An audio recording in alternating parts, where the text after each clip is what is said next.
Hi everybody, welcome to Aisha's Corner. This is Aisha speaking. In this video, I will talk about my personal experience taking the Princeton Review MCAT prep course, and I will go over in depth on what I liked, what I didn't like. Also, I have two questions for you to really reflect on if you are considering a prep course. And finally, I will reveal to you my MCAT score at the end of the video. So if that sounds like a good idea to you, then please keep on watching.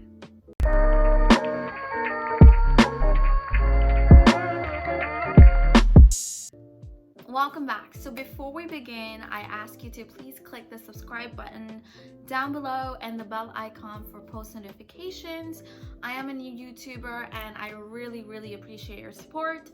I will continue making videos on pre-med strategy, mental health, as well as lifestyle.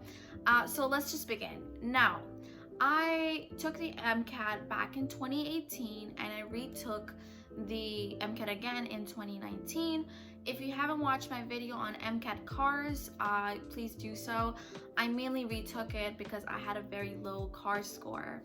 But in terms of the science sections, I did pretty well. Now, just to remind you guys, my score reveal is at the end, so make sure you watch the whole video. Now, just like many of you, when I was starting out my MCAT prep, I was very confused. I was like, should I self-study? Should I buy the course? And not to mention, these courses were not cheap. They were around $2,000 to $3,000, and I was always wondering, like, do I need these prep courses to succeed? Can I even afford them? And I also went online for any advice on pre-med forums, and a lot of students were saying, like, no, you don't need a prep course in order to succeed, in order to get a good grade. There is the self-study method.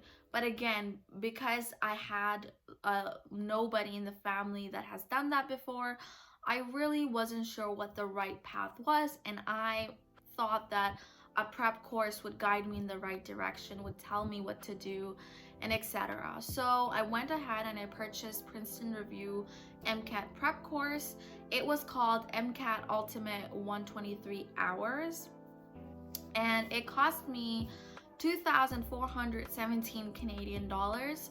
I checked again the price online and it definitely has increased because, you know, it's been 2 years since I've taken that course. Now, it's called 123 hours because there's 123 hours of instruction.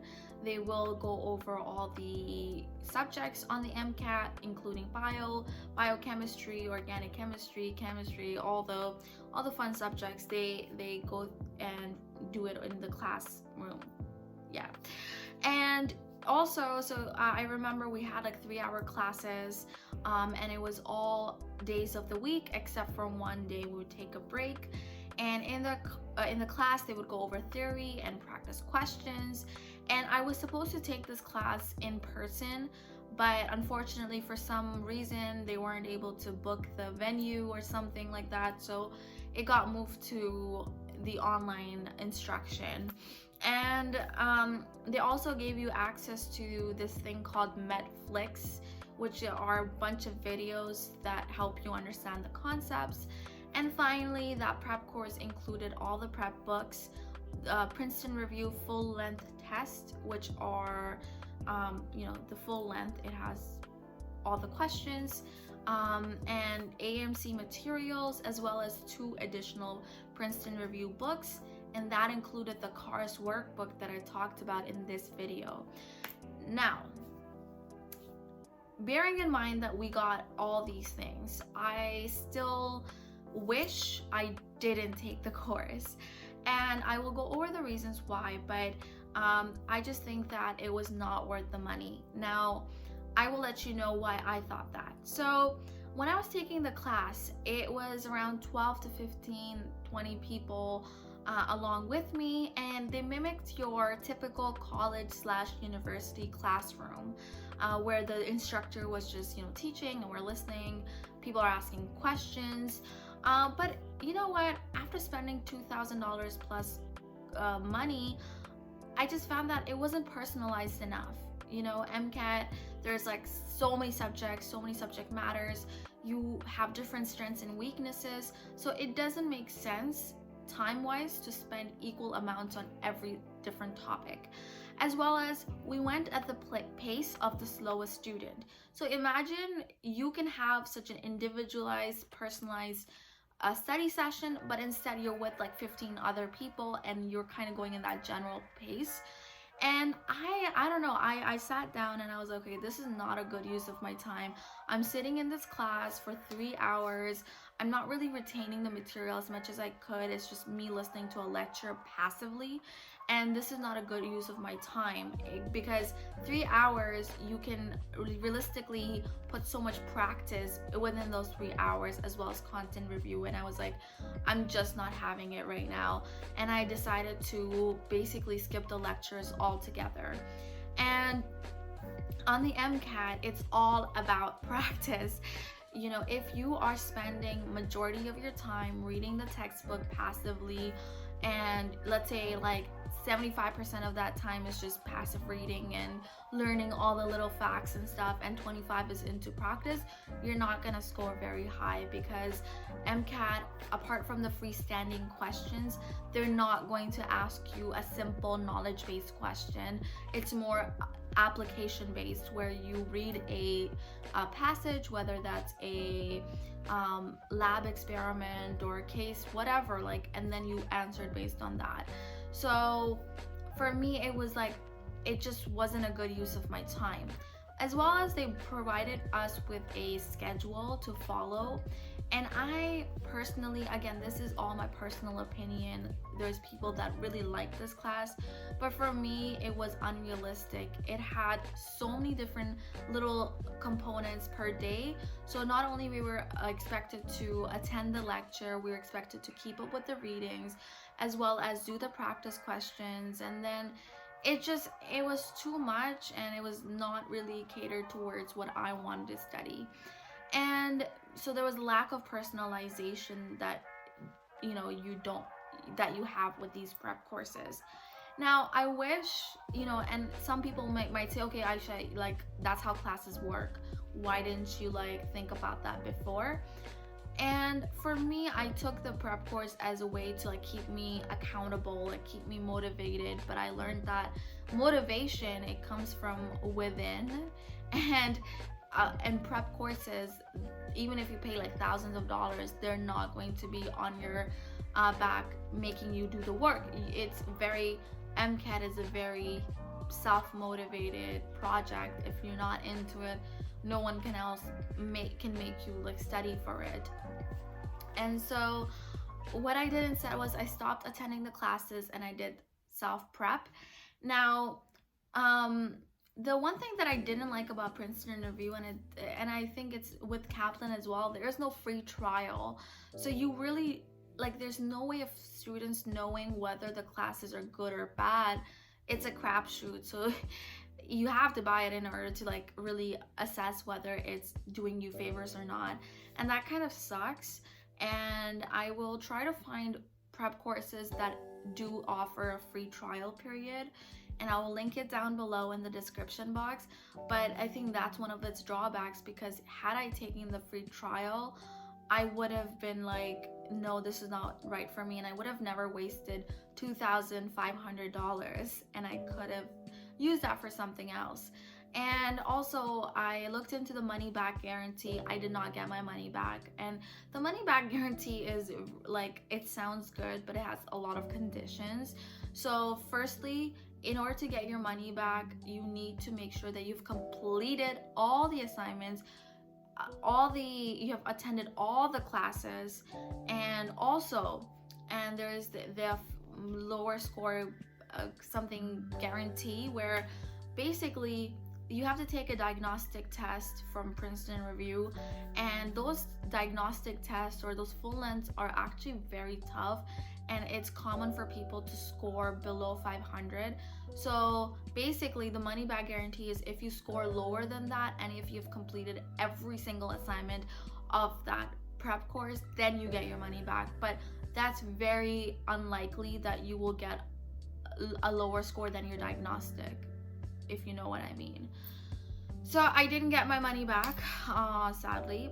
And so I would recommend, if I could go back in time to 2018 Aisha, I would tell myself, stop what you're doing, buy the material and skip the classes, because you will save a lot of money. And I calculated how much money you can save if you go the self-study prep route.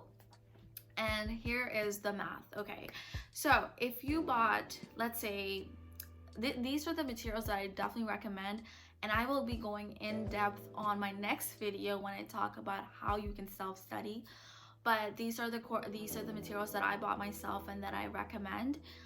So let's say you bought the Princeton Review prep books, which comes with 3 full lengths. That is $225 US. Then you can buy Next Step, or now it's called Blueprint, I think, full length. Let's say you buy the 6 practice exam bundle, which is $149. And then you buy UWorld, the 3-month subscription, which is $219 US. Finally, you buy the AMC MCAT bundle that has like everything you need, which is $320. So it comes about to the total, just the materials, it comes to $913. And okay, I'm just saying as a disclaimer, you don't have to buy these materials. You can buy much less and you can still like get a good score. These are the things that I needed. Like, I feel like that these were essential for my success. And so in total, you saved about $1,186, which can be used towards other things like going on a vacation after your MCAT. So again, like, I'm going to just say that my advice, and everyone's situation is unique, and that's why I've come up with 2 questions that you can ask yourself to really determine whether you really need a prep course. But I would say majority of pre-med students don't need a $2,000 prep course.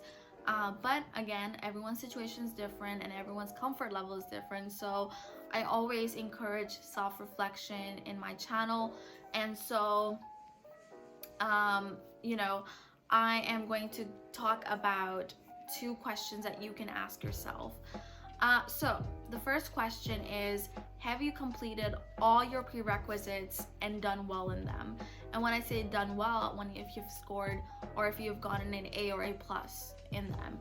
And these include a year of biology, chemistry, a year of chemistry, 1 year of organic chemistry, 1 semester of biochemistry, 1 year of physics. Now, the MCAT also has psychology and sociology. And if you've done these prerequisites, that's great. If you haven't, I really believe that you can still self-study for these 2 subjects. So even if you haven't done that, I would say it's okay. Now, if you have done the prerequisites and if you've done well in them, you don't need more classroom instruction to relearn them in depth. Again, like I said, MCAT is more applying that foundational concepts into more application-based scenarios. So most students have about 3 to 4 months to prepare for the MCAT. So time is precious, and I don't want people to spend precious time on just sitting in a class relearning things they've already learned before. That's not a good use of your time. So more of your time should be focused on practice questions.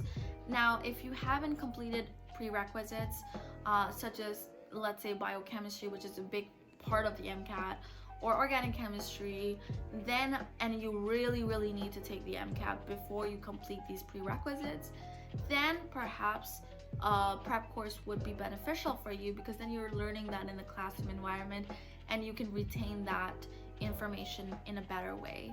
Or if you did poorly on them, if you failed one of these classes, or if you're lacking that foundation, which I really believe that you need to have in order to score well, then I would say go for it, take the prep course. But again, as a word of advice, take the prerequisites before you attempt the MCAT, and so that way you can fulfill your prerequisite requirement and also be ready for your MCAT. And the second question, which is not as important, but is still something to think about, is can you self-study or do you thrive more in a classroom environment? Again, there's different learning styles, and there's people that are really good at self-studying, they are self-motivated. And what, okay, so I took the course in a way to like kind of keep me in track, but you know, like, and also kind of motivate me to continue studying. But then again, I like I said, I learned that, you know, because these prep courses, they're not grading you. There's no, even if you miss these classes, even if you miss the assignments, I would say there's not really a punishment for it. Like, you're not getting graded, you're not, so that like motivation factor is kind of missing in this. But if you really feel like sitting in a classroom learning from a teacher would be beneficial, then maybe you can consider a prep course. But there are alternatives for this. If you really want a collaborative environment, maybe you can find a study partner online, whether that is through Reddit, Discord, Facebook. There's lots of MCAT prep groups, and you can find a accountable study partner, whether even if that's someone in your social circle already. And also, you know, if you really would like a teacher teaching you in person, maybe use that money towards hiring a private tutor, because in that way you are getting a teacher, but you're also getting a more personalized experience that was definitely missing with this prep course. And you know, like, I just want people to have realistic expectations when they are starting their MCAT prep. Know that it takes a huge commitment, and you need to be self-motivated, and you can't leave that to someone else, because you will burn out and you won't find that motivation. Enrolling in a course, spending money like $3,000 is not gonna guarantee you an amazing score, because you know, it more has to do with hard work and consistency. Time is everything. Use it to your best advantage. If a strategy is not working out for you, drop it and leave. Like, you don't want to be doing something that's not working for you and then you're like, oh, I wish I didn't do it. Because in a way, I'm so glad I dropped that prep course and I did my own thing. And yeah, so I'm gonna see if I have anything else to say. Well, you know, everyone's in their own situation, and I just wanted to give you my perspective, and I hope that was helpful. You know, for me, because I had done the prerequisites, and the self-study option was sufficient. And yeah, so here's my score breakdown. So this is my score from attempt number 1. As you can see, my cards was very low, but my other scores were pretty high, and that kind of made me really sad, because I was like, okay, because I was applying in Canada, I needed a higher CAR score, and I knew I could do better, so I redid it in 2019. This is my final score. Again, in both of these, I self-studied. I did not use the prep course at all, even though I bought it, and I made a huge mistake by wasting all that money. But again, that was an experience I learned from. And yeah, so I hope you found this helpful. If you did, please do click the like button and comment below when you're taking your MCAT. And in the next video, I will talk about in depth on how to self-study, and I will break it down by 3 phases. So, you know, be on the lookout for that. Thank you so much for watching. Till then, I'll see you in the next video.